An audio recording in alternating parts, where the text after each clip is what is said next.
لاٹھیاں اور پتھر بلا شبہ میری ہڈیاں توڑ سکتے ہیں، لیکن کسی کے الفاظ میرا کچھ نہیں بگاڑ سکتے۔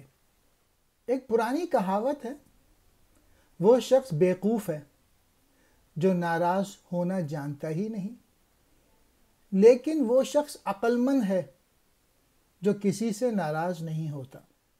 ہمیں اپنے دشمنوں سے کبھی بھی انتقام لینے کی کوشش نہیں کرنی چاہیے، کیونکہ ایسا کرنے سے ہم ان کے بجائے اپنے آپ کو زیادہ نقصان پہنچائیں گے۔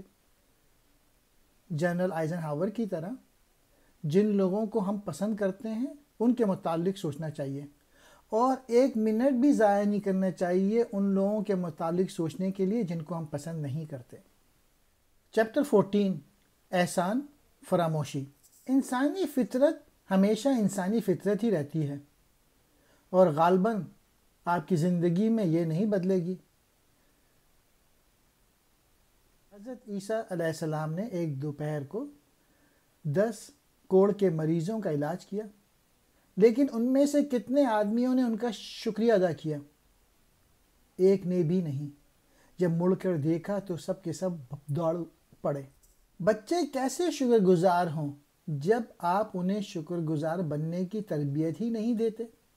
احسان فراموشی گھاس پھوس کی طرح اگتی ہے، احسان مندی گلاب کے پھول کی طرح ہے۔ اس کی کاشت کرنی پڑتی ہے، پرورش کرنی پڑتی ہے، اس کی محبت کرنی پڑتی ہے، اس کی حفاظت کرنی پڑتی ہے۔ اگر ہمارے بچے ناشکر گزار ہیں تو قصور کس کا ہے؟ ہمیں یاد رکھنا چاہیے کہ ہمارے بچے وہی بن جاتے ہیں جو ہم انہیں بناتے ہیں۔